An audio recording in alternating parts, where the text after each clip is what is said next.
Hello, I'm firefighter Jacob McCann, and this is The Curious Garden by Peter Brown.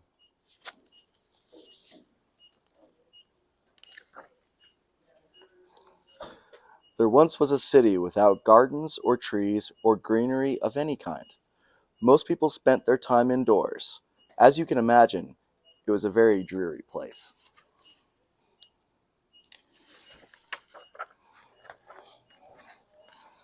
However, there was one boy who loved being outside.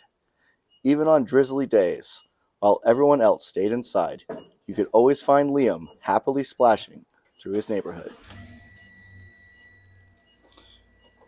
It was on one such morning that Liam made several surprising discoveries.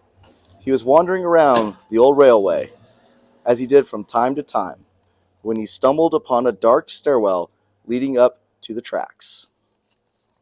The railway had stopped working ages ago, and since Liam had always wanted to explore the tracks, there was only one thing for the curious boy to do.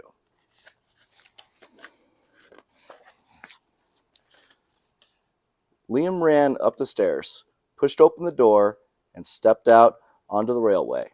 The first thing he saw was a lonely patch of color.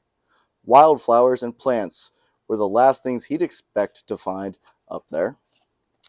But when he took a closer look, it became clear that the plants were dying. They needed a gardener.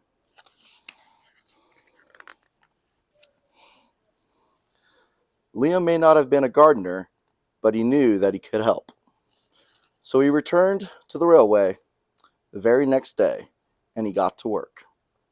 The flowers nearly drowned, and he had a few pruning problems. But the plants patiently waited while Liam found better ways of gardening. As the weeks rolled by, Liam began to feel like a real gardener, and the plants began to feel like a real garden.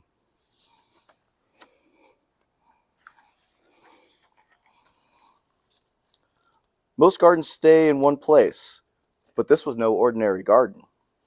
With miles of open railway ahead of it, the garden was growing restlessly. It wanted to explore. The tough little weeds and the mosses were the first to move. They popped up farther and farther down to the tracks and were closely followed by the more delicate plants.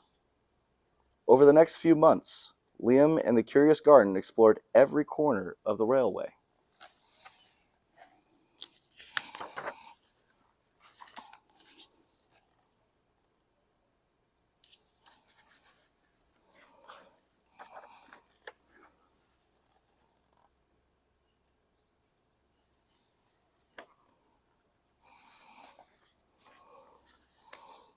After spending his spring and summer and autumn with the garden, Liam's time on the railway was finally interrupted by winter. Heavy blankets of snow fell on the city that season, and for the first time since he became a gardener, Liam could not visit the plants.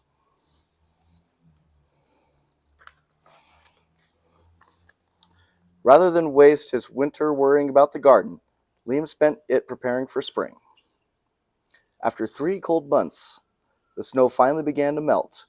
Liam rolled his new gardening gear over to the railway.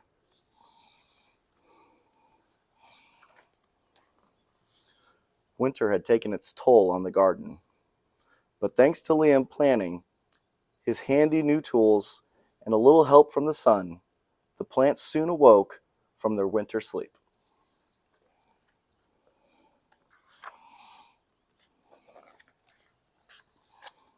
The garden had always wanted to explore the rest of the city, and that spring it was finally ready to make its move. Once again, the tough little weeds and mosses set out first. They popped up farther and farther from the railway and were closely followed by the more delicate plants. The garden was especially curious about old, forgotten things.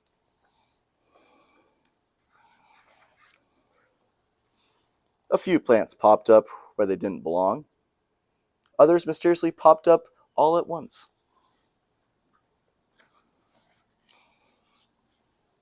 But the most surprising things that popped up were the new gardeners.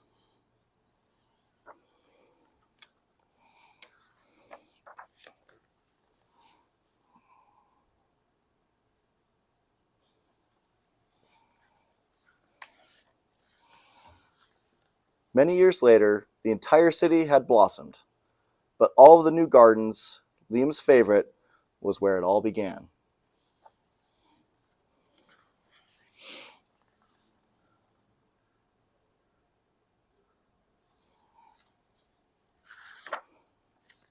The end.